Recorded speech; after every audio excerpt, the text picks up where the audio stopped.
Hello, everyone. It's me, Susan Gerbic from Psychics Explained, and I have a treat for you. I have started a series of videos that I am sick to death of going through all of these Matt Fraser videos. I think we've got 80 readings with Matt Fraser, and I have asked a lot of the people who are participants in one of the stings that you will be learning a lot about, or maybe you're listening to this video months from after we record this, and it'll already be revealed, Operation Gobble Gotcha. But I have asked Bonnie if she wants to pick out her most meaningful reading of the many that you went through. Bonnie, how many readings do you think you saw in the last month? 26, 27. You must be a true fan of Matt Fraser's. Oh, yes. So I've been watching Matt Fraser for a very long time, many years, and I have over 80 videos of play on my playlist of Matt Fraser, which is ridiculous. But so I started recording in October, and then I of these gallery readings, and then November and December. And you joined me about It was, Thanksgiving, right? no, yeah, just before Thanksgiving. Yeah. That's when I got really serious and I realized I needed to bring in some big guns here. I couldn't just do it with one or two people. I had to have a lot of people. But we watched a lot of readings and we had discussion afterwards about them. And I think that it's very insightful to have other perspective, because what I see and what other people tell me they see are very different, and we hear things differently. So Bonnie, first tell people who you are, and we'll see and hear more of you in other videos, but let's make this one your intro. So tell us a little bit about who you are. My name is Bonnie. I live on a farm in Kansas. I retired from the local school system 8 years ago and doing interesting things during retirement. And how did I find you? Because Um, I put out a call to a lot of people, and I found you on the Recovering from Religion. that's right. You presented some things on there, and I thought that was pretty darn interesting. And you were talking about this, so I thought I'd join. That was like the week or so right before Thanksgiving, I It guess. And was, and yeah, I and we had a hangout afterwards, and I right, wasn't really talking too much about this, I don't right. think. Yeah, you're right. It was the hangout afterwards where you. Oh, that's right. So yeah, I've got people we attracted women from a lot of different areas. And yeah, this has been fascinating to pull so many people in from different places. So did you have an interest in the paranormal or psychics at all before this? No, I no, I just I That's just couldn't fine. believe that they were real. You know, Oh, that people believed so it? that what? That I people believed in it. well, I didn't think that the psychics were real, but you were talking, you were talking about how so many people believe in it, and I thought, well, let me check this out. What's this all about? But I've just no, never been read, never went to a tarot card reader, nothing. I just Oh, this is going have to be better fun. ways to spend my money and time, I Yeah, guess. and then 20 readings later, Yeah. multiple hours later, you're now a Matt Fraser expert. So I'm really looking forward to diving into this. So I'm going to let this people who are watching this video right now know that you are not going to see what Bonnie and I are seeing clearly, because I'm showing her video that is clear and crisp. But what you guys are seeing right now is going to be Matt Fraser very clear and crisp, but the sitter is going to be slightly blurred, and that's because I want to protect their privacy. I don't want anybody contacting the person. I don't want anybody to Google them and look them up. Nothing like that. So I want it to be, so you'll see a blur over their faces. So Bonnie and I are going to, when we describe something, or when something's happening in the screen that's, to me and her, it's obvious. We're going to have to say what it is we're seeing so that you guys can understand this. And that's even, in a way, it works out really well for a lot of people who tell me watch my channel. They don't watch it, they listen to it, like they're cleaning or doing whatever and driving, and they can't see the screen. So if we describe what we see, that's probably for the best, for those people. But this should be real fun. Okay, so let me think, what else do I have to say? So this is a gallery reading. Can you explain what that means. It's over Zoom, right? Right, right. It's So over what is Zoom. this? What is a typical, what do we, for viewers who don't know what I'm talking about? I haven't seen any of the other videos.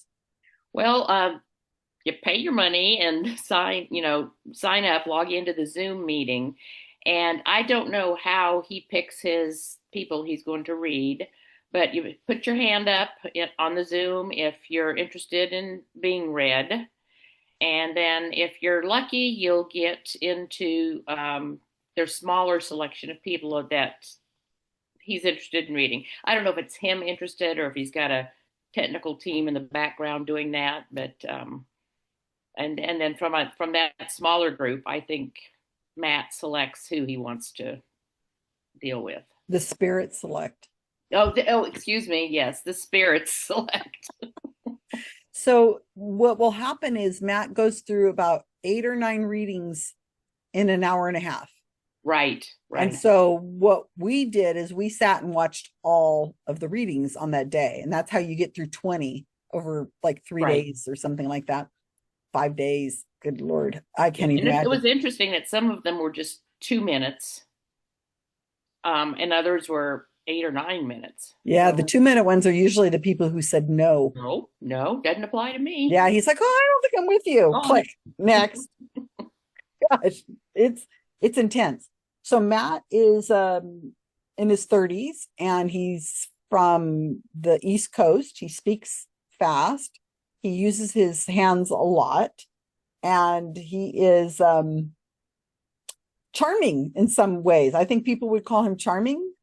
So you'd never heard his name. I mean, he's America's top medium, he says, and he's a New York Times bestseller. I'm sure you know all about Matt Fraser I before. could call myself Queen of Sheba. It doesn't make it true. He says I had a top well, I can't remember how he describes it. I got to look this up. He talks about his TV show as being this amazing TV show and I'm like, you're only on one season. It was like Lifetime or something, you know. Now, was that his family show? Okay. Meet the Frasers. Yes, yeah. I've not seen that, but Oh, heard gee, about it. really?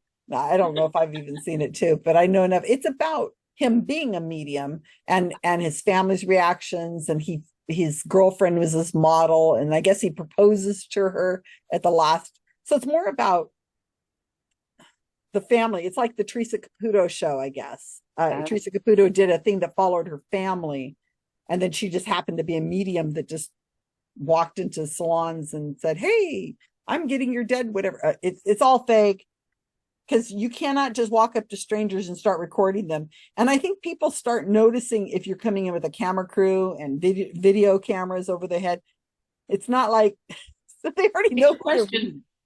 reading. It's not like they're just walking up to people on the street with this large cameras. Hey, your mom's here to talk to you. You know, no, none of that's happening. Anyway, so it's a reality show, which means it's not real. So True. Yes. all right. So to get into what we're gonna do, I asked Bonnie to pick the one she wanted to review because there's a bunch I haven't reviewed on my channel, and I said pick somebody. So why did you pick the one that you picked? Her name is Kelly, I think, right? I didn't catch her name. I think it's Kelly. Okay. I picked her because I was very concerned and gut wrenched about her lack of emotion during the whole thing. I just felt like that she was just being ripped apart and just didn't want to express that. Um, Yeah, it's a quite a different reaction than what we've seen in yeah, a lot of the others, and it yeah, stood out. And I a think lot of the others, involved a lot of crying or looking at somebody else in the room with them to agree with, yeah, that might have been our loved one type thing. But she was by herself and just responded quite differently than all of the other sitters. yeah, and I think she's the last one on that day too. I think so too. Yeah. Yeah, and it just felt like I think when we had our after talk, I think everybody felt really worried about her. Yeah. We were Yeah. just like, okay, so that's setting it up for you guys. Okay, so what you're going to see first is a woman in red. Of course, she's going to have a blur, but you'll be able to see her. She's a red She's got a red sweatshirt. She's sitting on a couch. She's got glasses on and a clock above her head. Lots of clocks I noticed on people's walls. Why? Why? I don't know. I mean, I do have a clock over here, but I don't think it was a battery in it. I just like that clock. But I mean, we got clocks everywhere. Oh, and I should say Bonnie and I are recording this on the 28th of December, 2025. So the I'm going to show you a little bit of Karen, who's the woman in the red sitting on a couch. And the reason why I need to show you a little of that is because it ends up bleeding into the reading we really want to get to. So we'll end up reviewing a little bit of another reading, if that's all right with you, Bonnie. Sure. I think we need to do that. And it's a woman whose father has, well, you know what? I don't think it's super long. Let me see. Maybe we just do that one too. Is that all right? Sure. Okay. All right. Let's see. Let's go over to that. And Because if I remember correctly, that one was abruptly changed to the next you to the know last what? I person. think you're right. And it's all blending in my head. So, all right. Here's Matt with his color coordinated outfit, which matches his background. I swear this is all intentional. This And guy, those angel rings that apparently have been ripped off of his shoulders and hung on his wall. oh, is this a corner of his house, do you think? Or is this like, I mean, he's got a wing set up. Get it? Well, he's had his cats walking through a time or two on Mm-hmm. some of his days. So I think it might be in his house. Yeah. And he's got, yeah, you're right. It probably is his house, but I wonder if it's a special, well, I don't know. It's a I mean, special room because he said he thought he closed the doors. How did the cat get in? oh, yeah, I guess it could be an office or something Yeah. because it is just, oh yeah, to me it feels color coded, Yeah. and very performative, which is And are those candles real or electronic? they're those battery powered ones, I Yeah. bet. Can you imagine? Hey honey, can you turn on, I need more batteries for the candles for our set today. We're going to get, all right, viewers out there, Bonnie and I are going to be a little dry humor about this because we're not making fun of anybody, but we're a little jaded about this at this certain point, and we already know he's not talking to the dead. And what he's doing, he's manipulating the grief of these people, and it's just really intrusive. So we will get a little dark, I guess, maybe. So I apologize in advance. All right, here we go. Let's see what's going on. Two of them at least.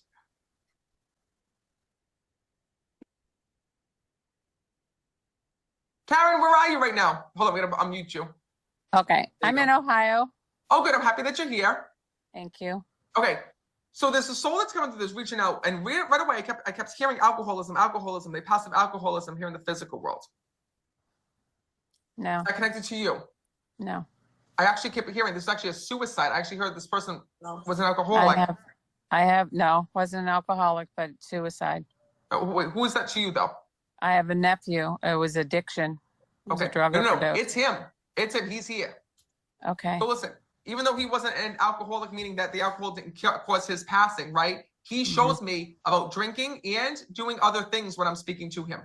100%. Okay. Because when the moment I'm connecting with him, he kept telling me about wanting to take his life and planning to take his life.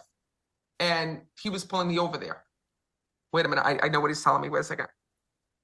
Okay, I'm going to pause, Bonnie. Your thoughts? Um, I just don't see that he's nailed anything. She's not buying any of it, I don't think. I mean, it's just not what she was wanting to hear or hoping to hear. And what he's throwing out there, I think it's kind of remote to what she's looking for, at least. Yeah. Do you think that she came to this reading hoping to have a specific person come through? I would assume that most people come to readings with that in mind. Yeah, because a lot of them are in grief and they Yeah. want to have, and they probably have been reflecting on it for quite a while, hoping that their mom or their whoever it is, their husband or whatever. So this woman, how old would you describe she is? Oh, maybe mid 50s, Mm-hmm. early 60s. Yeah, that's what I would say. And that Matt Fraser and people who have watched the channel might have seen that I have an opening lines video because we noticed after like reading after like the 20th reading, that he really only opens with 3 different lines. Either it's your mom, well, either it's your parent, or it's your grandparent, or it's a mystery. And he makes that decision which one he's going to hit based on the age of the person that he sees, what he sees when he comes to the reading first off. That's cold reading. And in this woman's case, I would have expected he would have started with a parent, because she's in her 50s. And that's kind of what he would have done. So I was surprised when he started with a mystery. Maybe he thought he was going to hit a parent with alcoholism, like a father or something. I don't know. Yeah. But it's clearly not the person she thought she wanted it to be. Yeah, she's kind of, yeah. She And looks Matt does not like already. Matt does not like it when you say no. Exactly. She's ready to get the big ban button, I think. Okay, so let's go on and see what happens next. He keeps telling me about addictions being all around him. He was surrounded by addictions when he was here. Was he like in a halfway house, or was he After he got out of jail, he went to a halfway house. okay, it's him. Okay. Because I see this house with everybody doing drugs, getting, even though they were there to try to sober up. Yes. He's also telling me about having access, that all around him, there was these people who were doing drugs and alcohol and all of these things. Okay. His soul's here. And it's really hard, because how he's explaining it to me is this. He said to me that he wanted his hardest to live a better life. He was very afraid of going back to jail, he's telling me. He tells me he was very afraid of getting in trouble again. He wanted to go and break free from this. But the hard part is that he says to me it was all around him. Like, even though he was trying to become sober or clean or do all of these things, right? It's like all around him, there was like instant access to all of this. Does that make sense? Yes. And I'm not talking about family members. I'm talking about friends. There was friendships that were around him, and people that he was trying to get away from but couldn't. That's what I'm seeing. And everybody had their own issue. This one was drinking. This one had issues with addictions. This one had issues with, God knows what. I keep hearing about, because I keep also hearing like criminal activity as well. So it's weird, because he was like sucked into this world that his family was trying so hard to pull him out of, and that he was trying to get out of, but could not. And he keeps saying to me, Matt, he says, it's almost like I was drowning. He's like, as much as I tried to get myself better, he said, I just kept pulling back in. I kept being pulled back in. And he said, I wish I was stronger. Okay, I'm gonna pause. So all right. So now that I'm watching this again, this is fascinating. She's not got a lot of emotion either. She doesn't. No. I don't know. It's funny how you hear things again now that I've heard it once. She is the one who told him all that. And he said, oh yes, this is the one, that he's here. He's here right now. He's telling me this because he wants you to know he's here. And I'm thinking, Matt, you could have just said his name. Exactly. Yes. Not at no point does he say the person's names, and he rarely uses names at all. And when Matt throws out names, they're general and almost never hit. So she says she's the one who said it's her nephew. Matt never said this is your nephew. Right. Okay, so Matt first throws out alcoholism. She says no. And he says, well, I'm hearing suicide. She says, yes, there is suicide in my family. And he said, who is that to you? And she said, my nephew. Now, why did he have to ask her who it was? Exactly. Yeah. And then she tells him that did Matt mention the halfway house, or did she mention she mentioned it after he got out of jail. So she's the one that mentioned jail. Who mentioned the halfway house first? Gosh, I don't recall. But it's only been like a minute. I'm sorry, what? It's only been like a minute. All right. But there's just so much to unpack here. I'm telling you. It goes fast. But oftentimes when people are released from jail, there might be a halfway house involved. So if he's the one that introduced that, I think she's mentioned. I think she mentioned jail after he mentioned. People who are watching this, you're just going to have to scoop back on the video and remember and tell Bonnie. Leave in the comments what Bonnie and I completely forgot to notice, because I mean, and we're not emotionally attached to this reading. No. We're looking at it, weeks later, and we're still can't hear it exactly as it's happening. Isn't that fascinating? Can you imagine how is she keeping up with this? Exactly. Well, her mind's probably going to 50 miles an hour trying to make connections and acceptance and Mm-hmm. yeah. Yeah, and she really hopes that maybe she'll be able to get to whoever it is she really wants to hear from, because it's obvious somebody, and all the things he's describing are all typical behaviors of people who have a drug addiction that are, your family's trying to get you out of it. You got friends that are not really friends, and what is he saying that's unique? Exactly. Yeah. I mean, so far most of everything he said is generalizations. Based on what she first told him, that there was Right. suicide, it was her nephew, and there was drugs involved, not it was Right. substance abuse, she said. And so Matt's just running with that. Really interesting. Okay, so let's see where it goes next. It should be flipping over to the other person, I think, really I have soon. to tell you that the way that he had died is that this is so tough, because he's showing me this halfway house, but he's also telling me that this took a toll on him mentally as well. He said that he may have gotten out of jail, but he tells me that he was mentally unwell when he was here, because he keeps telling me about all of this. I don't know if it was just because of the past addictions and just all the things that were going on around him, but he keeps talking about literally having this mental anguish and this mental pain that he was going through. He's also taking this opportunity because he wants to say that he's sorry to his family, because he keeps talking about deceiving his family, and he keeps saying, I'm so sorry, I'm so sorry. And he wants his family to truly know that. Okay. Just listen to what he's telling me. Hold on. How about you tell him your name, Matt? What's his name? Ask him. The only Well, thing that I don't understand, right, is that when it comes to his passing and his death, I feel like that the reason, because I'm asking him, well, why did you do what you did? Why is it that this happened? He keeps telling me he was so afraid of going back to jail. He was so afraid of going back to prison. Do you know if he had another prison issue, if there was like a court date or something? I don't know. I am not sure of that. He was given the opportunity to go to a halfway house instead of jail. And so that's what the courts decided. And then he got out of that. He left there. He left there. And is that why he was going back to jail, or would they put him back to jail? No, that's when they were looking for him, and that's when they found him gone.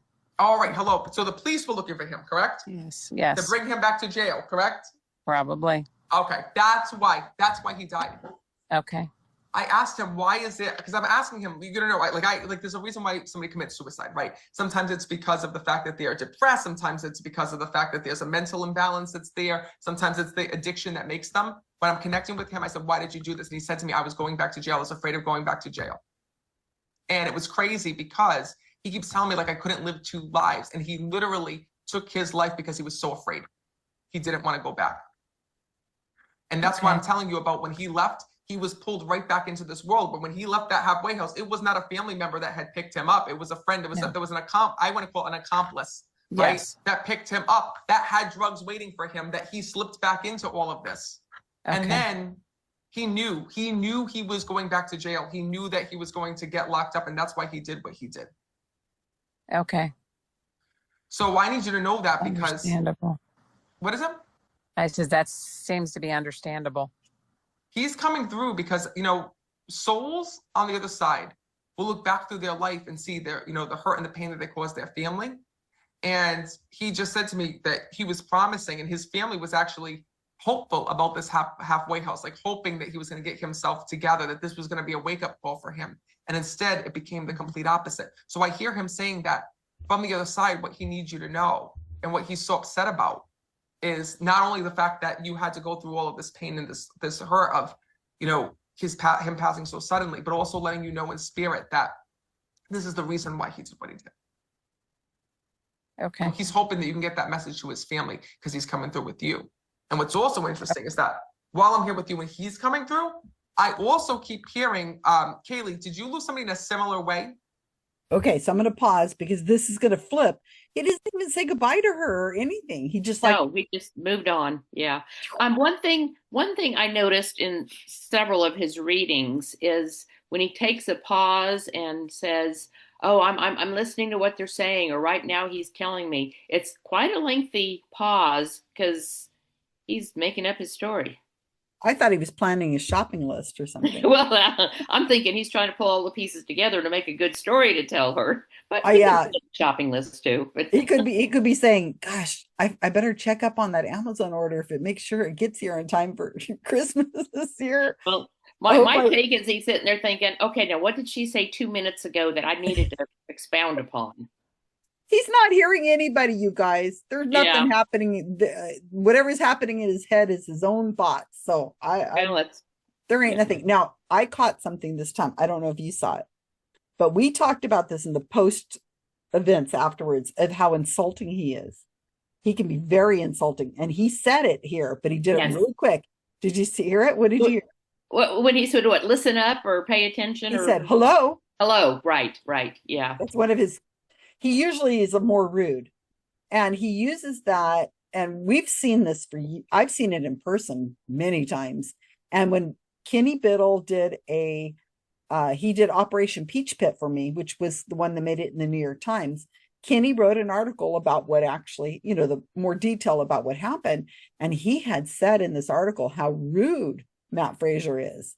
And that was a little bit, you guys, if you caught that, that was a very typical Matt Fraser kind of thing, like, hello, are you not paying attention? And he'll say it like that, right? He'll yeah, say, and yeah. pay attention.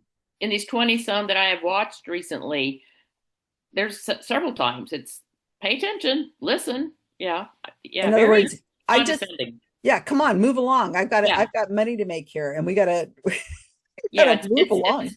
It's not my fault that you're not catching what I'm throwing. It's your fault that you're not figuring it out. And it makes these people just get with it. Like, Yeah, okay, I better, I yeah, better make this hit because I don't want to yeah. disappoint the amazing Matt Fraser, America's top psychic medium or what best New York Times bestseller and I think he says it's a hit TV show. I think that's how he identifies it.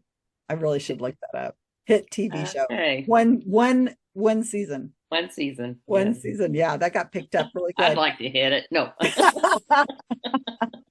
So okay. So Karen is also kind of out of this. Not, And yeah. just her personality possibly, and it's probably not the person she wanted to hear from. What your other thoughts on Karen? Well, yeah, I kind of think that her lack of expression is because this really wasn't the person that she wanted to know anything about. Mhm. You don't know how close she was to her nephew, but it could just be, yeah, disappointing that it's not who she was hoping. And so, yeah, she'll just sit there and be the polite guest and go with Hopefully it. Matt will move on to somebody she wants to hear from. Yeah, yeah, I got that feeling that, Matt was throwing a lot of shade on the nephew who died, the unnamed person who died, and said it yeah. was suicide, which we don't know it was. I mean, it could easily have been, an An overdose. accident that looked like, Yeah, it yeah, could easily have been. yeah. And Matt's clear. Oh, he didn't want to go back to jail, which we don't know if that's true. Yeah. And he also said something about the mental anguish that the nephew had. I'm thinking of, if she were close to her nephew, how gut wrenching that is to think that your loved one was mental anguish for all that time. I mean, that's, Yeah, it's okay. So here we are. Now I'm going to ask you this, Bonnie. Karen's going to hang up after this interview. I mean, after this reading, and she's going to pick up the phone and she's going to call her sister or brother, whoever it is, and mhm. she's going to say, "I just had a reading with this America's top medium, Matt Fraser, number Yeah. one New York Times bestseller with a hit TV show, and I wanted to hear from my husband, Joe, but who came forward? You will not believe it. Was name of kid. What's his name? Matthew. Okay. Matthew came through No, I don't want to call him Matthew because we They got don't Matt. want to. That's Matt's name. Yeah. Give me a name. George? George came George. through. George George came came through. through. Good. Yeah. Now, what is the rest of that conversation going to sound like on Karen's end when she's explaining that to her sister? How does that sound? Exactly. Exactly. No, tell me. What do you think? Well, and as the parent of that kid, I mean, it would be living it all over again. Number one, and then all of the doubt that is going through your mind about what didn't I notice, what didn't I help with that I could have. I cannot imagine the grief that they would be going through a second time hearing this nonsense. Well, she would say, George wants to apologize to the family. And he came through to me because, Yeah, instead of through to the parents. Yeah. well, she's the only one getting the reading. Well, yeah. Yeah. But George didn't have much to say about anything else, right? He didn't say, I mean, we don't know what's going on with his mom and dad. Maybe there's some message they'd really like to hear. I don't Right. know. Like maybe somebody else is over there and they'd like to know, well, did he mention grandpa? Because they were very close growing up, or I don't know anything. Yeah. No names. Yeah, right. It was focused a lot on his decisions in life and the difficulties that it brought him. And it just, I mean, a lot of his readings end with an uplifting message. You know, here I've drug you down this mud. Now, I'm going to lift you up again, tell you everything's fine and dandy. Yeah, that is kind of true how that goes, right? It's kind of that, well, he usually ends on a platitude of some Yes. sort of Right. how they're watching over you. But she didn't look like she was too keen on that. I Yeah. mean, I would think she'd be a little more impressed that she's speaking to a dead person. I mean, even if it was her nephew, I mean, why is she so unimpressed? Well, good question. Maybe Yeah. that's just her nature. I don't know. Yeah. All right. So we're going to leave Karen. But the reason why I had to show you Karen, and that was a quick reading, really it was. 2.5 minutes or something like that. I mean, I know we talked about it, but it was pretty fast because I don't know why. He was just ready to go. So now we're going to move on to the one that you really wanted to see. And the reason why I had to show you this is because his first words he's going to say to this woman are, now remember, he's got a waiting area where there's people there. He can see him on a screen. And he says, I want to go over to, I guess her name isn't Kelly. It's something like a Kelly. And he sees her on the screen. He says, I'm going to go over to that person. And does any of what happened just apply to you? Right? I don't remember the lead into that one. Let's watch it and see. Well, I'm going to hit the button. And it's going to say, does any of that apply to you? I want to go over to so-and-so. Does any of that apply to you? And if it doesn't say it right away, it meant I went too far in the video, and I'll back up and I'll go and move it back a little bit and try to catch it. But it's kind of hard on this screen. Okay, so let's go over to reading number 2. And this is the one that was very disturbing. Everybody else said it was very disturbing. Okay, let's see. Not through the halfway house, but I also keep hearing of this other soul that's coming through that's telling me they passive addictions here in this world.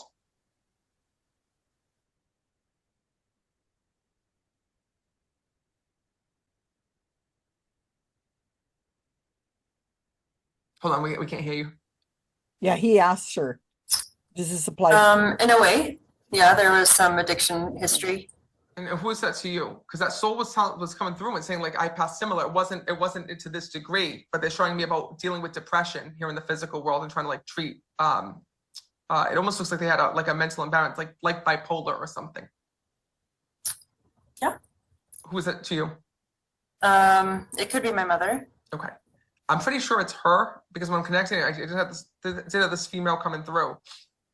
And like I said, the deaths are connected, but not, meaning that your mom wasn't in jail, your mom didn't have any of the halfway house or anything like that. But I kept hearing when I'm connecting about trying to self-medicate and trying to lean on certain medications because of the depression and the pain that she was feeling here in this world. Does that make sense?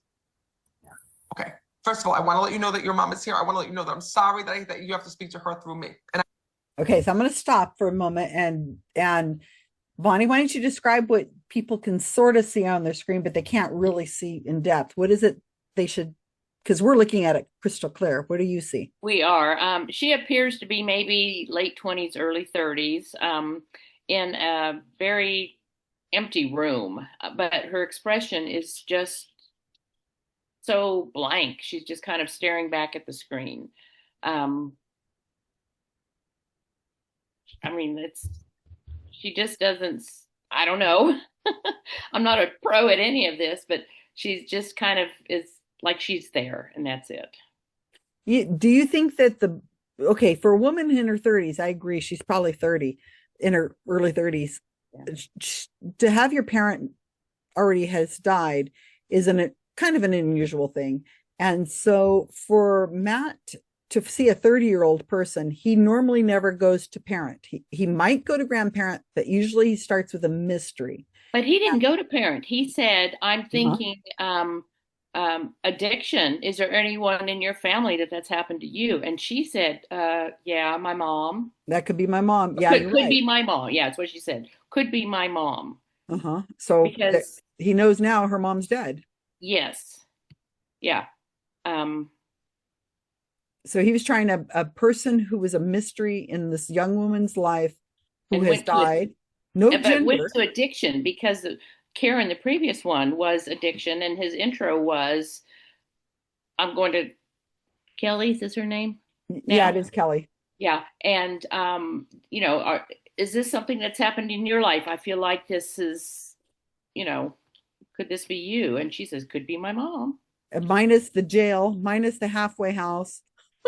Yes, right, right. So somebody who's died of addiction. I mean, that's not too similar with the person beforehand, I don't think. But Well, I what was did he refer to dying of addiction or just having been troubled by addiction? gosh, Bonnie, it's only been what, 30 seconds? I'm Well, telling when you, he just throws out so much baloney out there, it's hard to keep track of it all of it. is so confusing. You get yourself all, you're listening, we're intently listening. I'm looking at her face and I still, what? You know what, again, it bugs me because, and I don't understand why these sitters don't get it, but why doesn't the sitter, and they never, ever, ever say, what's the name of the person you're talking about? Well, Because he that's good. said, He'll zip right on to the next person if they ask a question. well, that's true. It's like the dead has forgotten how to say their name, but they're going to tell you every detail about their death Right. and everything else, but they've forgotten their name. They don't even know their own initials, nothing, the Right. dog's name, anything. But I mean, my gosh. And the sitters just sit there like, oh, thank you, Matt Fraser. You're the most amazing thing. Um, Yeah, a lot of sitters do thank him. And yeah. well, yeah, but he said to her twice, if I'm remembering correctly, who is that person to you? Didn't he? Who is that to you? I wrote down her response and she said, could be my mother.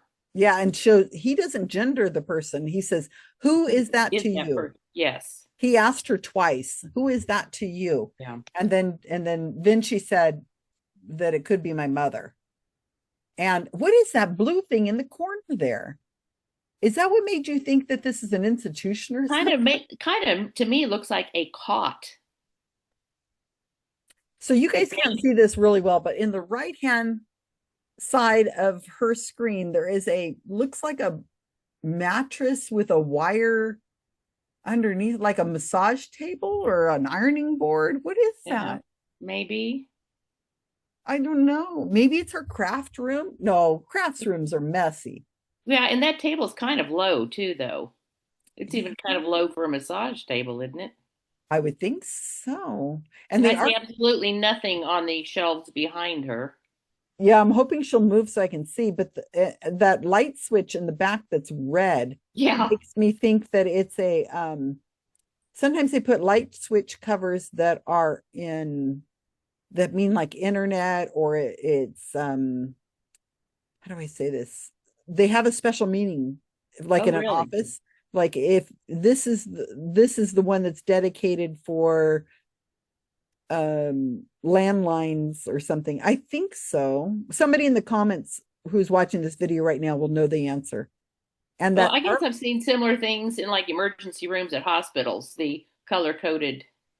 oh So I hadn't even yeah, this is thought why of use outside of a hospital facility, but I think when I was working, I think we had dedicated red outlets for certain reasons. I'm trying to remember. It's been a few years. What if that artwork in the back is looks like it's kind of Grand Canyon or something, a photograph, yeah, like you'd see in a waiting room of a doctor's office, maybe? maybe, maybe, yeah. It looks kind of generic. Mm-hmm. Um, yeah, it's a pretty picture, pretty scenery back there. But Mm-hmm. Yeah, I can see why people were saying that this felt institutional and just sparse, and yeah, it, I mean, there's no coverings on the window. well, at least there's no bars on it that we can tell. Well, yeah. Well, no, there is. What is that Well, thing going right I there? kind of thought that might have been a shade, but hold your shades up and down. Oh, that's what that is. Okay, Yeah, yeah, 'cause that's I'm what I've reading got too on my much. shades here. You can kind of see the string on it. Yeah, that's what that is. She has those mini blinds that you twist, maybe, or something like that. But it's Yeah. just the whole feeling of what she looks like, her expressions, and the mood of that room makes us, with us people who are just able to see what we can see, to feel that she's alone and just kind of blank. Her eyes are Yeah. uh very wide, and she had a little engagement there at the beginning. She was kind of sort of smiling a little bit, but I think that's the last we see of any kind of hint of smile in the next couple minutes, I think, if I'm not mistaken. All right, you Yeah. ready to go on, or you have anything And else? yeah, You yeah, have some. sure. Okay, let's go see what else is on. I'll stop in a minute or so. I know that there's a lot of painful things that are here because your mom was telling me in my ear, like, you have to treat her like glass, you have to handle her, she's so fragile. But your mom is here for a reason. She said to me, I have to tell my family and I have to tell my daughter that I'm sorry. Because I kept hearing in my ear, I'm sorry, I'm sorry, I'm sorry. And the moment I'm connecting with your mom, there's things that you will understand. There's going to be some things that you don't understand, because this is through her point of view. So I'm going to try to explain it as best as I can. You tell me if I'm doing a good job or not. When I'm connecting with your mom, she is coming through because immediately she was telling me I caused my own passing, and I didn't realize it here in this world, but I know this now that I passed away. And then she's also telling me that she spent years of her life being sick or feeling like she was sick, not realizing that it was a mental thing, not a physical thing. Does that make sense to you? So let me know if this makes 100% sense. If it doesn't, I'm going to try to explain it in a different way. Your mom is telling me that when she was here, there were certain things that she made up or she invented, but she didn't know that. She didn't know that they were like invented. She thoroughly believed it was true. She thoroughly believed some of these things were real. So from when I'm connecting with your mom, I keep seeing her, past years of her life, feeling like she was sick, saying that she was sick, like she wasn't feeling good on the inside, not mentally, but like it was in her body. Does that make sense? Yeah. But there wasn't anything wrong here. It was up here, but your mom couldn't understand that. Does that make sense to you? So I see that it was really hard for you, because what was really tough is that you were battling something and you were trying to help your mom at one point, and there was no way that you could pull her out of this. It's almost like you lost your mom before she even died, because all I keep seeing is that she was under the influence of different medications, and she would get very mad. She would get very upset. She talks about her moods being up and down. And like I said, she would invent things or see things that weren't real. So for example, she would think, I'm just making this up, this is just a scenario. She would make up or believe that you were mad at her, or a certain family member was mad at her when they weren't, or thinking that somebody was against her when they weren't. Does that make sense to you? Yeah. So your mom said to me that at one point you had to separate yourself, or there was some separation between you and between her. Is that true? Mm-hmm. And your mom said to me she doesn't want you to feel guilty from that. She goes, I'm just gonna, is it okay to tell you everything and just be blunt and be honest? No, yes, please. Okay. I'm just afraid of hurting you, but I got to tell you everything, and I know it's going to help you to heal. Because I know that there's pieces of the puzzle that you're trying to put together. And it was so hard with your mom, because when she was here, she always felt like the victim. That's what she tells me. and she wasn't able to see things through your eyes. So I see that your mom, the way that she dealt through life was putting blame on other people, putting blame on you, putting blame on family members, that it was never her fault, telling me that she, putting this guilt that she always didn't feel good. There was always these issues that were here. And I see that she was constantly stuck in this victim mentality because of what was going on up here. And your mom is saying, I'm sorry, I'm sorry, I'm sorry, because the moment that she got to the other side, she was able to see the truth. So when I was telling you, there's some things that you're going to understand and some things that you're not going to. It's because when your mom was here, some of the things that she was seeing in her mind were not real. Some of the things she was experiencing was not real. It was her anxiety. It was the medications. It was the things that she was on that was causing her to feel this way. But now that she's on the other side, your mom wants to let you know that all of that is gone, that she's able to see things crystal clear. And the one thing is that she wishes that she would have gotten to be more involved within your life. She wishes she would have gotten to support you more, to love you more, to be there for you more. And that's why she's here right now. Your mom is also telling me that she's sorry for the moments that you had to go through life alone or without her. And your mom is also telling me that she knows that she left you with your own anxiety, that you've been having anxiety and you've been having struggles yourself. And your mom wants to let you know that that didn't come from you, that you've always been the person that's been the peacemaker, the problem solver. You've always been, from when you were a little kid, right? I see that you were always the one trying to help your mom. And it's crazy because your mom's bringing me back to visions of you and your life as just a little girl. And I see you like being a little girl, like not realizing that your mom was having some of these problems within her. And I see, like, it wasn't until later on in life that you connected the dots and you were like, oh my God, I always was the parent. I was always the one taking care of my mom. Oh my God, my mom drained me. And I had you have so many fears and so many anxieties and so many things because of what you watched your mom go through. Does that make sense? Yeah. Your mom said to me that the one thing that she wants to let you know is that she knows you had to grow up quickly. She knows she had to grow up fast. She says, but she thoroughly wants to let you know that she didn't know that this was a mental imbalance within her brain. She goes, or else she would have never, because I didn't know this was a mental imbalance within my brain. And she keeps saying to me that she wants to let you know that she's so sorry that you had to see all of that. And sometimes, and it breaks my heart to tell you this, but because I'm bringing up some really raw and tough emotions, but your mom's telling me I have to tell her everything that she's saying. Sometimes you almost feel like your mom didn't love you or couldn't. Okay, I'm going to stop there, Bonnie, because that's a lot. That's a lot, yes. Yeah, what are you thinking? The first thing I noticed is she is kind of rocking back and forth in her chair. I don't know if I can't connect it to response of anything that he says, but I do notice her kind of moving forward and back a little bit.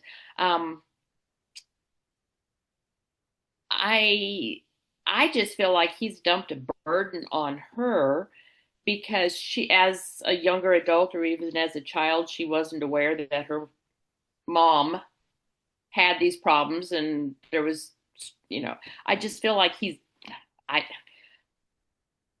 just loading her up on all kinds of negativity that she can do nothing about. He mentioned bipolar before he got into it. Yes. I think. Yes. So, mental, and I think she sort of nodded, but she kind of gave a nod like she wasn't even sure if that was true. Well, yeah, sometimes people nod because, yes, I'm listening. Go on. Not I agree with what you're saying. But he did say that early on that her mom was fragile. Yeah, she did, he did say that, didn't he? Yeah. And she didn't necessarily agree or disagree. And I think he just kind of went with that. That kind of makes sense. I just feel like she's getting dumped on by learning that her mom had mental health issues that she wasn't aware of. How long ago do you think that the mother died? How clear is it to you? Do you have an impression of how? I don't have an impression. I mean, it could have been a year ago. It could have been when she was 8 years old. See, that's what I was thinking. Have a relationship with her mom, but right. I don't know. And of course, Matt hasn't given us any clue how long ago it's been. Because I'm thinking 8 years old, 5 years old. That's what came to me. He said that she had to take care of things. She had to grow up real fast. She had to be the adult. she's the one that took care of her mom. And then I thought, well, maybe she was young, like really young, and had siblings or, other. It feels like Matt's just talking to a person who's all alone. And I get that feeling because the way that room looks, it just makes me Yeah. feel like she is just, he's Yeah. giving a reading to somebody who's very alone. I mean, she could walk out of that room and go into a room full of 50 people having a party, and we don't know if she Right. has a support network or anything. Right. Right. She could have been an infant when it happened. Yeah. Yeah. She doesn't give any clue, and he doesn't. That's true. And I found it interesting that at one point he kind of paused and says, I'm just going to be honest here, or whatever his Mhm. phrase is. I'm just going to be blunt, tell it all like it is. And she says, please do. And he says, now, if this isn't 100% accurate, I'll try to interpret it a different way. Yeah. Which to me is giving him an out that if she disagrees with something he says, oh, well, then he'll backtrack it and he'll explain it a different way with a different context, which I just found that interesting. He said, if it's not 100%, let me know and I'll explain it a different way. He'll keep going until she agrees. Now, what people on the screen can't see that you and I can see is I'm really watching her eyebrows and her eyes and her complexion. And she is in distress as far as I'm concerned. I'm watching, and her eyebrows are really furrowing, and Mm-hmm. her eyes, especially when he gets to the part where your mother, what was the part he said? Dang it. Just kind of just really a few minutes, not even a few minutes, just really recently, at the end of the reading, he was talking about her and how your mom, you had to grow up fast. What was it he said to her right at the end? Whatever that was. Her Yeah. face Yeah. started to turn red, and her eyes started to really start to well up. When he And yeah, started, she did dab at tears yeah, there for a right little before bit. that, she was talking, Matt had raised the ante, like it was almost to me. Okay, now this is going to sound mean, but I don't like Matt Fraser. But what he said, it's like he can see her, she's about to cry, and he's going, I need to push it until she cries and I gets a lot of agree with emotion. I agree with you on that because he just kept repeating the same thing but in different ways, like bipolar, mental problems, victim mentality, um, just loading all of these descriptions Delusions. Yeah, I about remember that. mom. Yeah.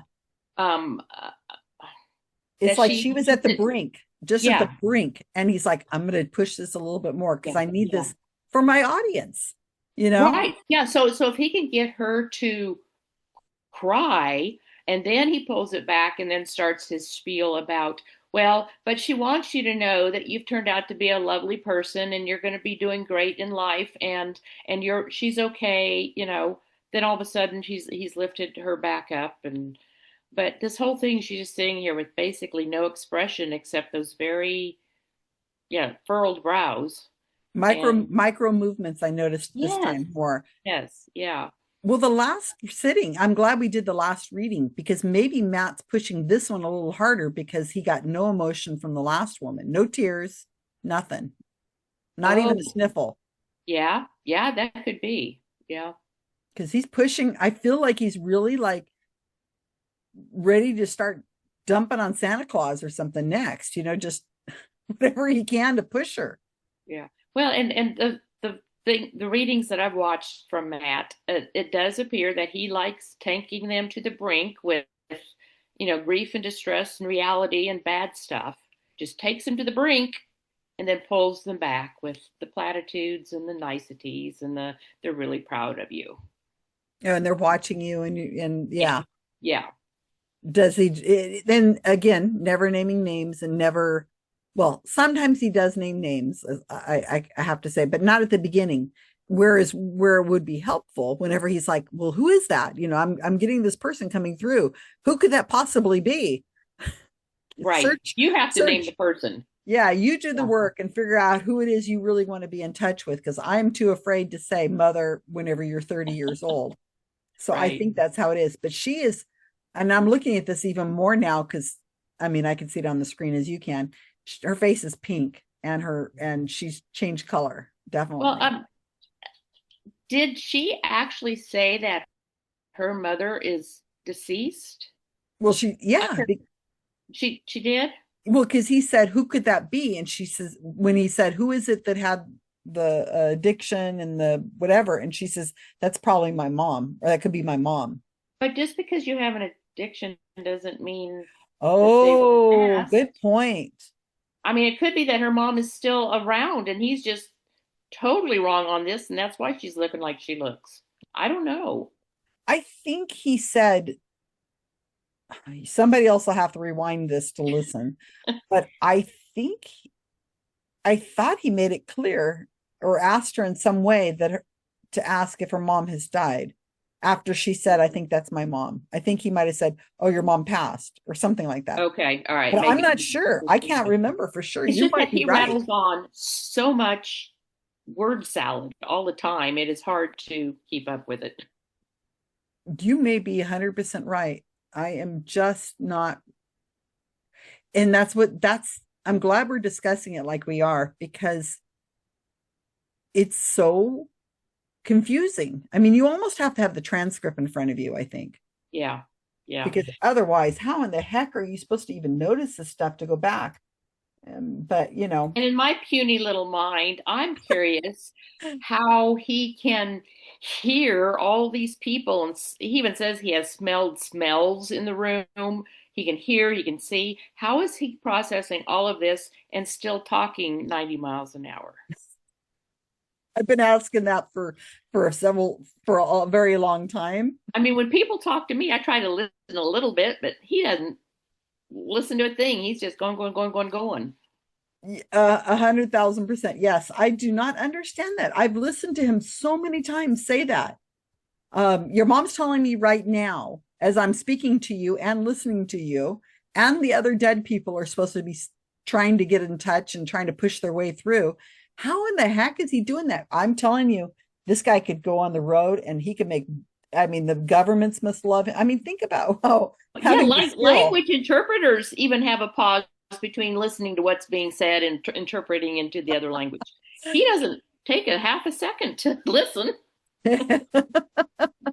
I was just doing a video with Diana, and it was the reading of the woman who was from the Czech Republic.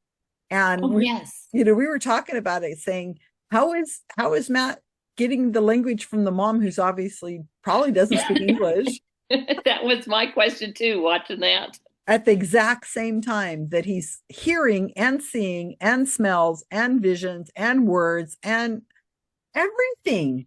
And I guess heaven is very inconsistent because when he talks about deaths of babies, there's another deceased relative holding that baby.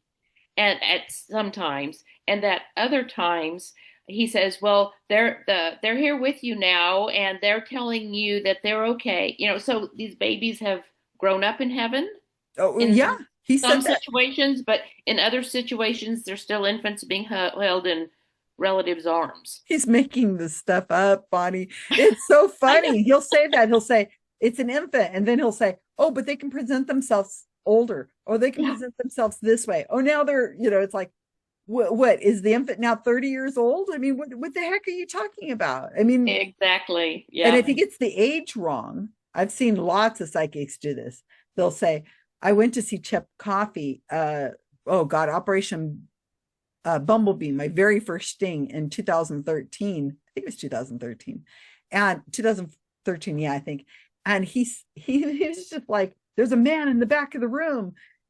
He's doing a reading for a woman whose fiance had just died a few days before, mind you. And he says, I think he's coming through, because she was really disappointed because Matt says, oh, he hasn't been dead long enough for him to come through. And she said, really disappointed. She was there with her mom. And I mean, my gosh, you're there to see a medium as the funeral hasn't even happened yet. Wow. And he says, he's in the back of the room. He has he's kind of tall and he has a full head of hair, and he looks at the woman. She goes, "Oh, he wishes." And the guy and the Matt, not Matt, it was Chip Coffey. He says, "Well, they could present themselves however they want," and he's presenting himself with a full head of hair and he's tall. And I was like, "Well, you could say anything. It could be a Right. woman. He could be a turtle. He could be a hawk." I mean, And when he starts off these online readings, he says that he can look at the screen of everybody that's logged in, and he can see their loved ones in the room there with them. But then somewhere else he says they're here now telling me. So I guess these spirits are really good that they can be two places at one time. oh, I guess. In the room with the person being read and there with him, because All right, let's finish this off. he's not consistent is my No, complaint. and I'm going to tell you something about knocking on a door. Remind me, but let's finish this off because I'm done with this already. Okay, I'm going to watch her face really close. You pay attention what you're paying attention, but I think it's almost done. Okay. Capable of loving you because of some of the ways that she acted and some of the ways that she made things about herself. But your mom needs you to know, I loved you so much. I loved you so much. She says, and I didn't want to feel this way. I didn't want to be in this way. And now on the other side, she wants to let you know that she wishes she could go back in time and wishes she could have gotten some help, because she says, I just want my daughter. She goes, and the one thing she keeps telling me is, I wish you could give your eyes to my daughter. I wish my daughter could see what I look like now, what I am like now, because your mom is totally different than the way that you remembered her. But your mom wants to let you know that she wants you to take a deep breath and release all of this pain and hurt and all of these things, because it was never your fault. All of these anxieties and pains and fears that you've gotten to were literally passed down from your mom. It was from you watching your mom experience and go through these things within life. And you're so super sensitive. You've always been that way, that you've absorbed that into your life as well. So your mom's telling me that anytime you're having anxiety or panic or you're worried and you start to get these negative thoughts, your mom's saying, remind yourself that this has nothing, this is not me. This is not who I am. And your mom wants to let you recognize on where these came from, because she shows me that literally you've had this anxiety and these things that came out of nowhere. And you're like, where is this coming from? Like, where's this happening? Because there's nothing bad that's going on in your life. Does that make sense? So I have to tell you this. When somebody disappoints us or doesn't do the right thing here in this world, right? They will, on the other side, try to find a way to make it up to us. One, with coming through to a psychic medium, but so much more than that. Your loved ones in spirit will come through in a way to show you that they're there and with you. So when I'm connecting with your mom, she literally shows me that she's a special angel by your side, that she's guiding you through life, helping you within life. She goes, and all I want is my daughter to be in the rooms that I never got to be in, to have the opportunities that I never got to have. And your mom wants to let you know she's so proud of you. And the one thing that she so much went to the side is how her death affected you, how like all of a sudden, all of these years with your mom, you thought it was all normal. And then after she died, it's like you had this aha moment where like everything got pushed on you and you're like, wait a minute. And like, it's like everything from your past, from your childhood, it's like, I see you reevaluating everything. Is that true? So your mom is here because she says, I need to set my daughter free from this. Your mom says to me that she's coming through right now to give you this new outlook on her and your life, because your mom couldn't be more proud of you. And like I said, she sees you being able to achieve and accomplish and do more that she could here in this world. And she's acknowledging that. She says, so know that all those fears and those anxieties don't really belong to you. She goes, and I don't want that to have a place within your life. So your mom, I just actually saw her in spirit lean over and hug you, because she says, if there's one thing that my daughter needs to know, it's that my love for her is here, my love for her is real, and that she isn't alone, and I never want her to feel that way. Oh, very spot on. Well, listen, I know this is a lot. I know this is a lot to go through and tell you, because your mom was telling me, she's like, she's a private person. She doesn't like all her information out there. She's like, you're the type of person where like you compartmentalize, you deal with things yourself. And that's why I wanted to, tell you about some of these heavy things that your mom was showing me. But she's telling me these heavy things because she wants you to be able to release them. Because throughout your life, there's one word I can tell you, is that you never felt validated. Never felt validated of your emotions with her, how you were feeling, any of those things. So it was so important during this reading that your mom gives you that validation to let you know that, yes, this did happen. Yes, you're right for feeling this way. and your mom is taking responsibility for that, but also letting you know that she doesn't want you to make that change the way you think about her or you feel about her, or the way she feels about you, I should say. Right, I'm going to leave you with that. I hope that this helps you. Yeah. I know this was a lot, but I also know that your mom has been waiting to deliver this for quite a long time. And as tough as this is, your mom wants to let you know that if she's at peace now, she's hoping that you can find peace as well. So as much as you didn't want all this to be said or to come up, it's her way of just letting you know, like, I'm here, I'm with you, and I'm safe and at peace, and I do love you. All right, I'm gonna leave you with that.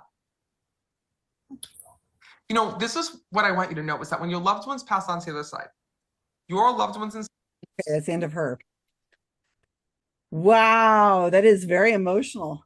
Yeah, I am just very angry for her right now because if in my life my mom had not been a stellar mom, and I mean at the beginning of this last little clip, I think you said that she was not capable of loving you. And she got really, Um, so if her life had been very difficult because mom had mental health issues or physical issues or whatever, if she just, and so this young lady's life was very difficult. But now that her mom's gone, her mom's a wonderful, perfect, loving, fine, fantastic, super person. I would be, can I say mad? The yeah, other you word, can say I would bad be words. mad. I would be pissed. I would be mad if somebody told me that.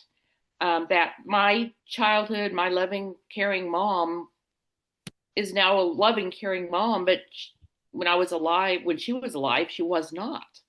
She didn't really love you. She didn't know how to love you or Yeah, she whatever. she was not capable of loving you because she, may have probably had legitimate, maybe, but I don't know what his explanation was for that. But I'm just sitting here being angry That's a because, really good point. I hadn't even thought of this.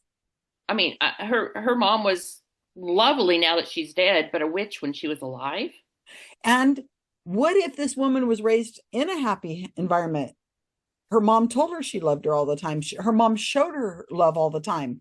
And now Matt's saying, oh, no, that wasn't love. She really didn't love you. She didn't know how to Ah, love you. And very all different that take time on she was that. telling you that was not true. Wow. It's just really weird to, oh, Yeah, yeah. I felt And so bad for her. I did too. And Um, some of the things you guys can't see on the screen, I was really watching her this time because I really hadn't done it before. The first time I saw this, similarly, the second time I've seen this one, is that she was trying really hard not to lose it. And there was a couple times where she'd open her mouth like I'm saying, I'm trying to let it out so that I don't lose it here on the screen right now. Like she's trying really hard to just focus. And you notice how he said at the very end, oh, you're just the type of, and because you're very private and you like to handle things yourself and all, he's just, that's what she looks like from the fact she's trying to really hold it together. yeah, Yeah, this sitting kind of made everybody really kind of mad. yeah. And he repeated himself and repeated himself and repeated himself on several of the things, especially there at the end. I think he was just trying to fill the time slot. Yeah, I think this one is I think of this normally does nine readings. I think this was the eighth reading and he ended it. And I think we said this is going to be the last one because he had been, it's an hour and a half. And I think he just hit an hour and a half, a few minutes into this. And he knows he has to do the outro, which takes a Yeah. little bit because he's got to plug his next thing. The outro is 11 minutes. I'm just looking at the Wow. screen right Of now. course, you've got to do all that sales pitch. Yeah, that's right. And talk about, yeah, of course. So I'm looking at it right now. So the 90 minutes that you're paying for, 11 minutes is outro and several minutes of it, I don't even know how much is intro. So Uh-huh. you're only getting 70 minutes or something of the sort. But yeah, we were really concerned for her, how she was she alone in the house that day? It's Thanksgiving weekend. Does she have family? I just felt really, I hope she's okay. Yeah, that's what a lot of the after conversation was about was is she okay? Will she be okay? Yeah. And has her memory, this pissed me off too, is her memory of her mom now completely changed, that Matt has rewritten the memory that she had of her mom. Exactly. Yeah.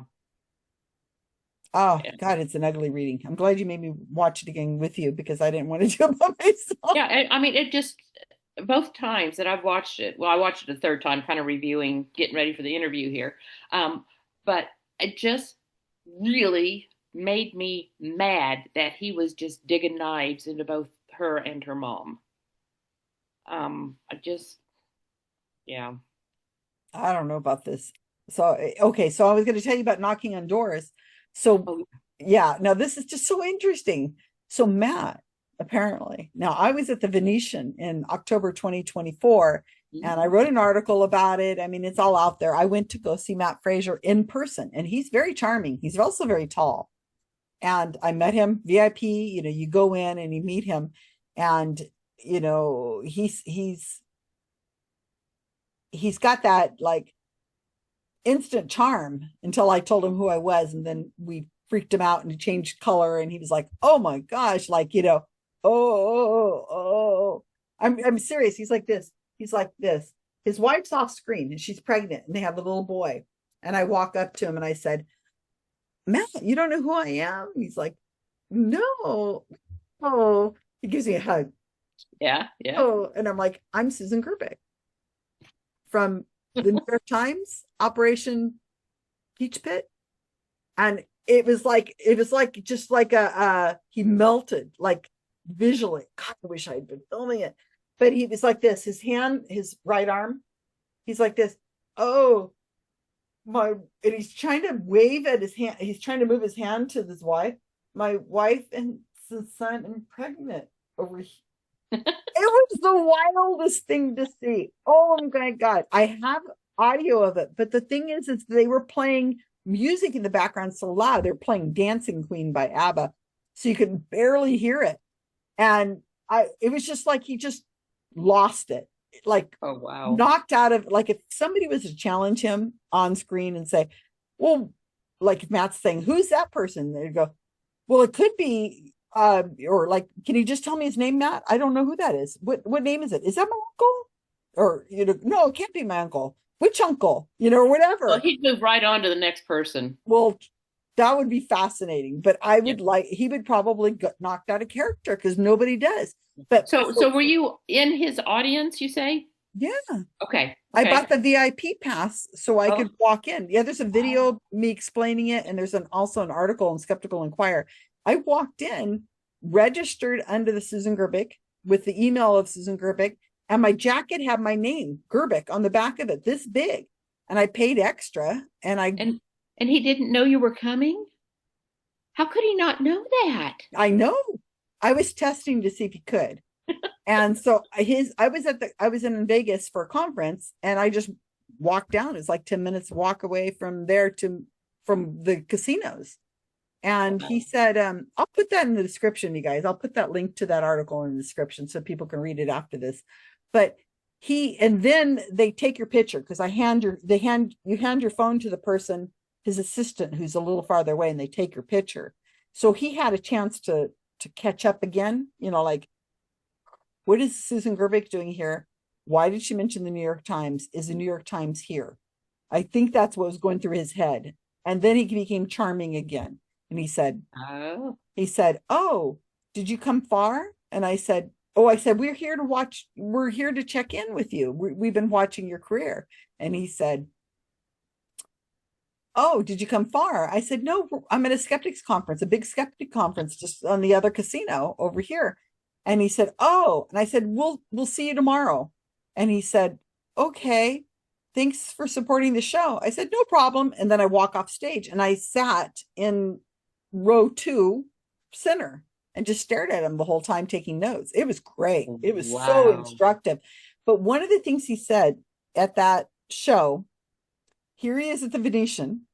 He said, "Oh my gosh, Your dead loved ones have your loved ones have been here all day, knocking on my door, out running up and down the aisles, the hallway, knocking and trying to get my attention since last night. So how do they have the physical ability to do that knock? And does he have to get up and go answer the door each time? I Why mean, can't they just sift themselves right into the room? why don't they put a camera on that? I'd like to see these people. What is the point? I mean, why would they be up and down the hallways knocking? He said knocking on door. I wasn't recording because I wasn't allowed to record at that point.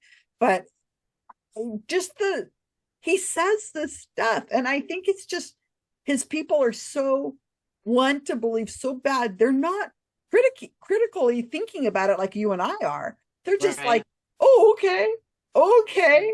He's knocking. So how is somebody physically knocking? Yeah. How does he hear it and his wife hears it? Or does he just hear it? Does somebody knock at the door and he says, no, it's just the dead. Don't worry about it, honey. Don't get up and get that one. That's Or is it just a mental health issue that he has that he thinks he hears people knocking at his door? that's something else. Oh, dear, it's just some guy who died in a motorcycle accident named Frank, and he's going to be here at the show tomorrow. Just don't worry about it. I mean, it's like the 16th. He's just enjoying the town while he's here. To Vegas before. He's all excited because he knows that I'm going to be. I mean, just your head just goes like, none of this makes sense. Yeah. But nobody seems to care. They just whatever you say, okay. Yeah. I tell you, these people, it's really sad. So this poor Kelly person, I don't know what to say about her. Okay, so I hope I hope she's well and healthy right now. I mean, okay, what do you think happens after Kelly ends this reading and makes a call to somebody or goes into the other room and tells her loved one who's in there what happened? What do you think she says? Do you think she's going to say, Matt Fraser, I just had the reading with Matt Fraser, and he said my mom was here? I think she would say, he said that she wasn't capable of loving me and didn't love me, and but that's all changed now, so I'm good with that. No, that's not what I'm thinking she's going to say. But do you think she says to her family members or whoever, my Matt pulled up my mom, or Matt said my mom was here or something, which is not true because Matt did not say that.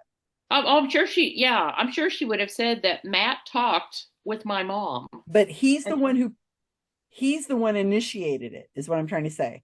Oh, as if Matt had said to her, oh, Kelly, your mom is here with you. Oh no, she's the one that brought up the mom. Yeah, she's definitely the one that brought up mom. She's going to repeat this to her family members. Oh yes, as if Matt was the one who said your mom is here, right? Oh, and he might have even said her name and how long she's been dead. In her mind, she's thinking, because she's going to misremember, and it makes a better story, and she doesn't want to look silly as she's repeating this to her family members. Well, actually, he didn't really say much. He didn't say how she died in the car accident. He didn't talk about that I was 3 years old. He made it sound like I was much older.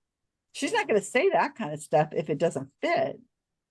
Well, when we're grieving, we want to hear certain things, no matter if they're said or not, we want to hear them. And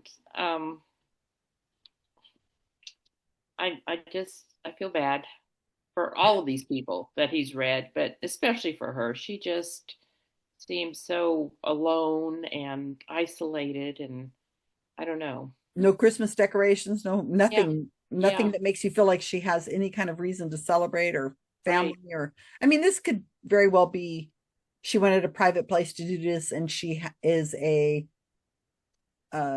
professional job, and maybe she's just moving into it, and she wanted to do this. She went to the reading specifically to be alone, and she has a happy family that's Christmas trees and right. Yeah, could be. we don't know anything about that, but just looking at her expressions or lack thereof, and yeah, I just like I said, I just really feel mad for her is my gut reaction. Right, right. Okay, so now I want to know, now that you have watched these readings, do you have a summation of what cold reading is all about? Because you knew what cold reading was beforehand, right? You'd heard the term. Well, only from you talking about it on Recovering from Religion. I think So that's you what you're really had talking no, about. that wasn't like a But thing. I had absolutely no interest in the psychic medium, that world. Absolutely no interest. Fascinating. You know, when And I here was you younger, are I heard talking to me for an hour about it. about, but well, you know, when I heard about Uri Geller when I was, you know, younger, I thought, yeah, what's the trick to that? You know, so I just kind of dismissed a Mhm. lot of it. Um, I forgot where I was going with this. So Cold it, reading, if you'd heard of cold reading or what oh, you. oh yeah, no, I hadn't really. Um, I learned from you the difference between the cold and the hot readings. Mhm. But I'm just interpreting the cold readings as you kind of throw something, a lot of vague things out there, and what sticks on the wall is what he runs with. Um, and they're all vague and generalizations and would apply to the biggest percentage of the population. And you're right, people interpret that he named names or named people, but yeah. Yeah, when the So story gets around, then her family member who she told one thing, told them this, they're going to say, "Oh my gosh, Matt Fraser is the best. My sister had a reading and my mom came through right away. And he even knew her name is Elizabeth and that she, right. all the details that of course aren't there because she's not recording this. And you're not allowed to record it. His website says absolutely no recording, right? Because of yeah. Privacy reasons, I guess. Oh Yeah. well, let them sue Yeah. me. Yeah. Well, there was I do need to argue with one of your definitions. You have referred to him as being charming in Las Vegas. Slimy is what comes to word to mind to Really? me. Yeah, He interesting. he does not he just does not appeal to me at all. Maybe because I know what kind of a person he is, but he just doesn't appear charming to me. But It's like he turns it on and turns it off. He's friendly. I don't know. He's just, to me, I can see the charm, even I, though I know what's going on and I've right, seen the okay. other side, and I've seen how rude he is and how mean. Oh yes, oh yeah, So I mean, I see that, but his followers adore him. Adore him. You and I are the evil ones, Bonnie. We're the. I'll take that label. How dare you? How dare those skeptics come and question this and micro look at every little detail? How Every little dare they? fact. And we are taking away these people's um outlet or their ability to communicate with the dead Right. or whatever. I got an email from a woman who was quite upset just a few weeks ago, and she was really upset. Why am I picking on Matt Fraser? He is the real deal. He's helped her. She's never had a reading, but she's listened to a lot of his stuff. She follows his career. And why am I trying to take him down? And can't I just back off this guy? That was the reading. That was the email. I was just like, Oh, lady, if you think I could knock him and get rid of him, uh, more power to you, but I do not have that kind of power. This guy's got tens of thousands of followers. He's a New York Times best-selling author. Did you hear? yeah, I did hear that. He's, Had a yeah a hit movie, TV series. he's But I mean, I America's top medium. yeah, I can understand because most of his readings end on a positive note. And I can understand that a lot of people cling to that positive note and that's what they walk away with. And that's the idea of what they have of Matt Fraser. Right. Um, because yeah, I mean, most of the time it's, they're fine, they're happy, they want you to be fine and happy, you will be fine and happy, all is forgiven, they're in heaven. So it's just very positive, uplifting, and oh, I can go on with my life with this information now. If this woman walked away from this reading and never has another reading again, and this helped her, then fine. She's an adult, wonderful. Some people, I think, can do that. They can go in, it's like a good cry. They have a good evaluation of what their life was like, or what it could have been if their mom had been around to see the birth of her first grandchild, or whenever Kelly graduates from college, or whatever it is. She might thinking, God, I wish she could have been here for this. I wish she could have been there for that. And she feels good now. She had the cry. Mm-hmm. Like going in and seeing a chick flick or something, and you just Right. kind of, or you're reading a novel or something, makes you feel like, I'm going to reevaluate my life. I'm going to look at it from a different perspective. I feel so much better now. But what happens in my experience is seeing Matt Fraser, she'll never see Matt Fraser again as getting a reading with him, because you can't just buy a reading with him. Right. It's a luck of a draw that you get in. And it could be from thousands of chances of getting the reading, is that she will go to another psychic medium who's easier to get a hold of, easier to get an appointment with, easier and cheaper. And that person will draw her in, because she's already believes now in mediumship, because Matt Fraser is like and those people can be they're trying to get a hook into you, because they're trying to pull you into their community, and they're gonna give you health advice, financial advice, career advice, love advice. And also they try to say, oh, and you're also psychic yourself. You should take my workshop. You should come to my seminar, all for cost, everything Right. costs. Right. Pay me big dollars. Yeah. And it Yeah. pulls these people in. And that's where the harm is. Not what, I mean, you gave a lot of really good reasons why this was harmful to her reputation of her mom, her memory of her mom. But she could walk away from this and never see Matt Fraser again, and never see another medium again, and keep the reading to herself, not even tell anybody, and just feel like she's gotten something out of it. That's fine, but that's not typical. Mm. She's going to seek out somebody else now. What if there's somebody else she wants to hear from? But I think you're right. I think she wanted to hear from her mom. That's why she steered it to her mom. Yeah. I don't know, Bonnie. Anything else you need to say before I end this? No, it's been a pleasure. It is interesting. It is. It It really is very interesting. Yes. I think psychology classes should teach this kind of stuff. I mean, they should pull readings in and really think about, or people in grief. I don't know. I wonder if people who teach grief and teach about this kind of stuff look at this, because that's wow.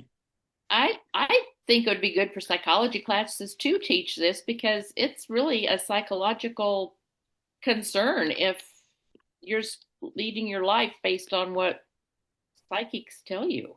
Because it is I mean, manipulation. yeah, yeah. I tell you. All right. All right. Say goodbye, everybody, to Bonnie. We will see her again in other videos, because we've got a bunch of videos we didn't look at. And I'm hoping to get you and others to go in and help me do this discussion. Yeah, they're long format, but some people do like this longer discussion. And you can listen and not have to sit there and look at our faces and that kind of thing. And then Bonnie's got another part to play and some other stuff that's coming up too, but that will be